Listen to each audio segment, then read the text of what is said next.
Kesultanan Limbuto yang mulanya disebut juga sebagai Kerajaan Limbuto merupakan salah satu kerajaan tertua di semenanjung utara Pulau Sulawesi, Indonesia. Kesultanan Limbuto merupakan kesultanan kembar dengan Kesultanan Gorontalo yang terikat dalam perjanjian perserikatan dua kesultanan bersaudara yang berbagi pengaruh hingga ke Santero, kawasan Teluk Tomini, dan semenanjung utara Sulawesi. Pada awalnya, Kerajaan Limbuto terbentuk terlebih dahulu dibandingkan Kesultanan Gorontalo, yaitu pada tahun 1330.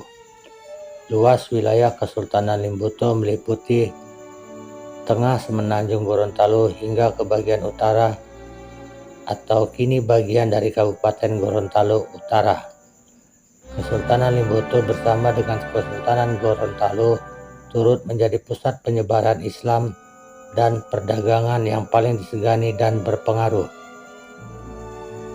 Dalam catatan Hikayat Leluhur Gorontalo, ibu kota Kesultanan Limbuto awalnya berada di Tomilito, kemudian berpindah ke Bongo. Terakhir, ibu kota kesultanan berpindah ke wilayah Unggalua, kini bagian dari Kabupaten Gorontalo.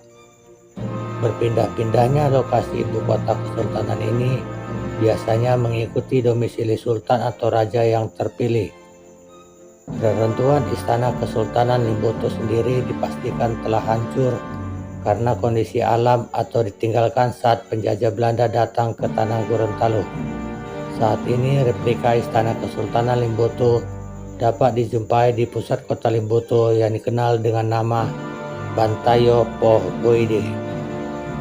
Menurut hikayat leluhur terdahulu, wilayah Limbuto diduduki oleh 5 suku bangsa yang masing-masing mempunyai olongia atau raja sendiri-sendiri.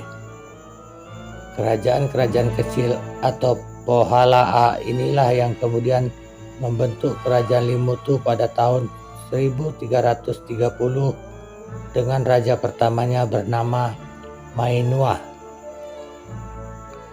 Kemudian pada masa pemerintahan Olongia Tolonguhula, Dinula atau kerajaan kecil tersebut kemudian bertambah yang kemudian bersatu dan semakin memperkokoh terbentuknya Kerajaan Limbuto. Adapun Linula yang tergabung menjadi kelompok Buleme Owawala bertugas sebagai kelompok Linula keamanan kerajaan. Kelompok Buleme Oleihili bertugas sebagai kelompok Linula legislatif yang dapat mengangkat dan memberhentikan Olongia. Raja yang pernah memerintah di kesultanan ini yang pertama adalah Mainua, memerintah pada tahun 1330 hingga tahun 1340. Sedangkan raja terakhirnya adalah Abdurrahman, memerintah pada tahun 1846 sampai dengan tahun 1855. Terima kasih.